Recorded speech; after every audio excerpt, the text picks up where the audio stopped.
SIR form कितनी बड़ी ताकत का नाम है, कितना पावरफुल है, इसका अंदाजा आप इससे लगा सकते हैं कि केरला में, गुजरात में, राजस्थान में बीएलओ आत्महत्या कर रहे हैं कि एसआईआर का लोड हमसे नहीं झेल रहा है।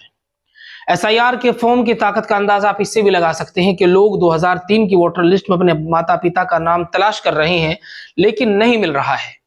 एसआईआर के फॉर्म की ताकत का अंदाजा आप इससे भी लगा सकते हैं कि अगर एसआईआर के फॉर्म में माता पिता का नाम 2003 की वोटर लिस्ट से गायब है तो फिर उसके अलावा भी 4 रिश्ते हैं जिसका आप ब्यौरा दे सकते हैं। एसआईआर का फॉर्म इसलिए भी महत्वपूर्ण है कि लोग जब उसे भर रहे हैं तो कुछ लोगों की समझ में यही नहीं आ रहा है कि मुझे इसमें भरना क्या है। 2003 की वोटर लिस्ट में माता पिता का नाम गायब है तो फिर हम किसका ब्यौरा दें। 4 रिश्ते और ऐसे हैं और 2003 की वोटर लिस्ट में अगर नाम नहीं है तो फिर क्या करना है, वो 4 रिश्ते तलाश करके हम कहां से लाएंगे। एसआईआर का फॉर्म भरना कैसे है, इसको लेकर जो लोग असमंजस में, आज हम इसी पॉइंट पे बात करेंगे, इस टॉपिक पे। और लोगों ने बहुत सारे वीडियो देखे, किसी की समझ में आया, किसी के नहीं आया। मैं कोशिश करूंगा कि इस वीडियो में हम पूरा यह समझाएं कि आपको एसआईआर का फॉर्म भरना कैसे है। हो सकता है कि बहुत लोगों ने इस पर वीडियो बनाया हो, किसी की समझ में आया हो, किसी की ना आया हो। मैं कोशिश करूंगा कि इस वीडियो में वो तमाम पॉइंट्स जो आपके दिमाग में है, आपके जहन में चल रहे हैं, वो आपको बता दिए जाए कि एसआईआर का फॉर्म भरना कैसे है। आप ये देखिए, ये है एसआईआर का फॉर्म, इसको कैसे भरना है, इन तमाम चीजों को लेकर आज हम बात करेंगे। वीडियो को आप लास्ट तक देखकर अपने दोस्तों के साथ शेयर जरूर करें। अगर आप एसआईआर का फॉर्म नहीं भरते हैं तो फिर आपके सामने जो मुश्किलें खड़ी होने वाली है, कल आपको तहसील में बुलाया जाएगा, आपसे डॉक्यूमेंट्स मांगे जाएंगे और फिर आपसे जब डॉक्यूमेंट्स मांगे जाएंगे, आप क्या क्या डॉक्यूमेंट्स देंगे। अगर आपके माता पिता का नाम 2003 की वोटर लिस्ट में नहीं है तो फिर आप किस रिश्तेदार का नाम 2003 की वोटर लिस्ट में तलाश कर सकते हैं। इस वीडियो में आज ये तमाम बातें हम करेंगे। वीडियो थोड़ा लंबा जरूर होगा, अपने दोस्तों के साथ वीडियो को शेयर जरूर करें। ये आपके पास आपका एसआईआर फॉर्म आ गया। इस एसआईआर फॉर्म में ये नॉर्मल डिटेल सभी को पता है। यहाँ आके आपको एक चीज की परेशानी होगी कि ये ईपिक संख्या क्या होती है। तो याद रखिए, ये ईपिक संख्या 2003 की वोटर लिस्ट वाली डालनी है अगर आपके पास मौजूद हो। ये नहीं डालनी है कि जो इस पे लिखी हुई है, ये अभी की मौजूदा ईपिक संख्या है और ये ईपिक संख्या उसकी है जिसका ये एसआईआर फॉर्म है। तो आपके पास अगर आपके पिता का एसआईआर फॉर्म है, आपकी माता का है, तो उसकी जो ये ईपिक संख्या ये नहीं डालनी है, ये याद रखें। 2003 की वोटर लिस्ट वाली डालनी है अगर आपके पास मौजूद हो तो, नहीं हो तो सिर्फ नाम दे दे चल जाएगा। और अगर आपकी शादी हो चुकी है और आप महिला है या पुरुष है तो यहाँ पर अपने पति या पत्नी का नाम जरूर दें। जो भी फॉर्म भर रहा है, पति भर रहा है तो अपनी पत्नी का दे और पत्नी भर रही तो अपने पति का दे। और यहाँ पर उसकी ईपिक संख्या यदि उपलब्ध हो तो। अब ये तो सभी को भरना है, चाहे वो महिला हो या फिर पुरुष हो। अब यहाँ आ जाते हैं 2003 की वोटर लिस्ट वाले, जिनका 2003 की वोटर लिस्ट में नाम था। यहाँ उन लोगों का आ जाता है। अब इन लोगों का हमें करना क्या है, 2003 की वोटर लिस्ट में जिसका नाम था वो यहाँ देना है हमें, ईपिक संख्या उसकी। उसके बाद उसके संबंधी का नाम, संबंधी में उसके, अगर पुरुष है तो उसके पिता का नाम यहाँ आएगा और अगर पत्नी है तो उसके हस्बैंड का नाम यहाँ आएगा। और नीचे उसका संबंध लिख देना है कि इस बंदे से इसका संबंध क्या है। महिला थी तो हमने उसके पति का नाम दिया यहाँ पर, और यहाँ पर हमें उसके संबंध में लिख देना है कि ये बंदा इस महिला का पति है। यहाँ पर जिला, यहाँ पर राज्य और यहाँ पर विधानसभा। विधानसभा क्षेत्र में कौन सा लिखना है। कुछ विधानसभा ऐसी थी कि 2003 में वही थी, आज भी वही है, कुछ के नाम चेंज हो गए हैं। कोई विधानसभा पहले कुछ थी, आज कुछ हो गई है। तो आप ये याद रखें कि यहाँ पर विधानसभा वही दे जो 2003 में थी।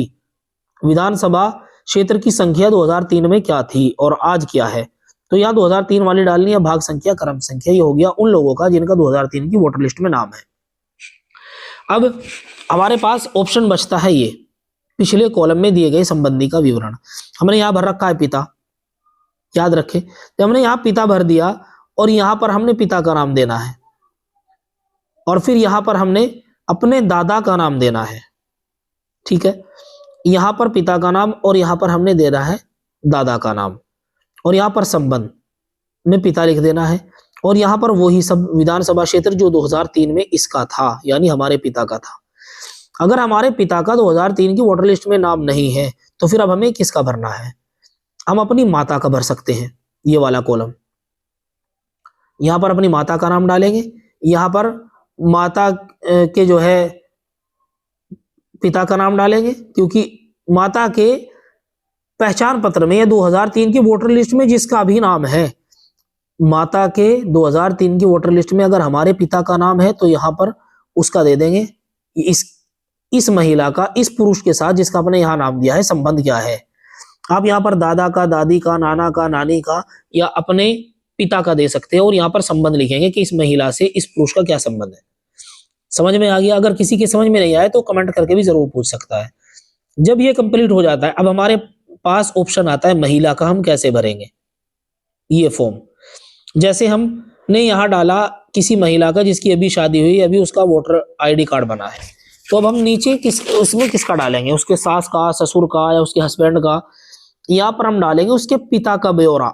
याद रखें, उसके पिता का ब्यौरा या फिर उसकी माता का ब्यौरा या फिर उसके दादा का या फिर उसकी दादी का या फिर उसके नाना का या फिर उसकी नानी का। यहाँ पर हस्बैंड का कोई भी ब्यौरा हमें नहीं देना है। हस्बैंड का नाम हमने यहाँ लिख दिया, सिर्फ इतना काफी है। तो ये वीडियो इसलिए बनाया गया। और यहाँ पर विधानसभा क्षेत्र, मसलन कोई महिला शादी होके कहीं और से कहीं और चली गई, तो फिर जिसकी आपने ब्यौरा दिया है उसकी विधानसभा डालनी है। ऐसा नहीं है कि महिला अभी जिस इलाके में रह रही है शादी होने के बाद आप वहां की विधानसभा का ब्यौरा देंगे।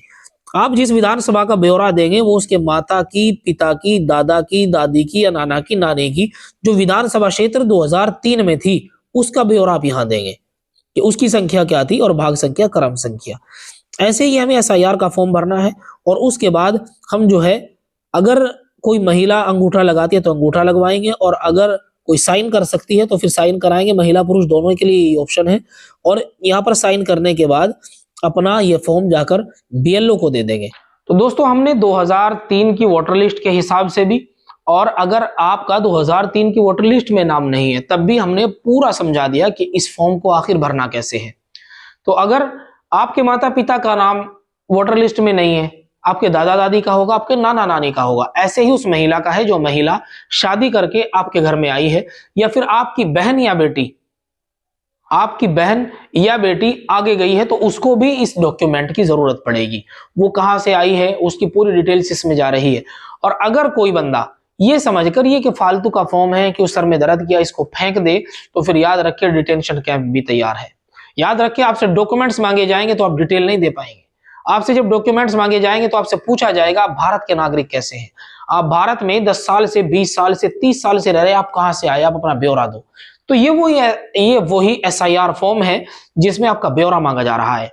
आपके माता पिता कहाँ के रहने वाले थे, आप कौन है, कहां से आए हैं, भारत में आप क्यों रह रहे हैं, ये तमाम चीजें इसमें होनी है। अगर आपने ये पूरा फॉर्म फिलअप नहीं किया तो फिर आप अपने लिए परेशानियां खड़ी कर रहे हैं। और इस फॉर्म के अंदर कितनी पावर है, कितनी ताकत है, इसका अंदाजा आप लगा सकते हैं। ये हर उस बंदे को भरना ही भरना जरूरी है जिसके पास ये पहुंचता है।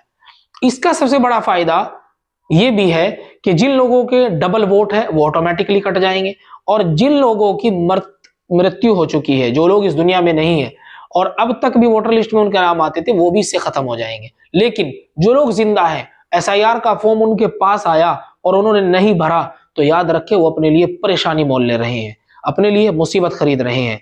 फायदा भी और नुकसान भी। फायदा ये, फालतू की पर्चियां नहीं आएगी। नुकसान ये कि फालतू के डॉक्यूमेंट्स आपको दिखाने पड़ेंगे।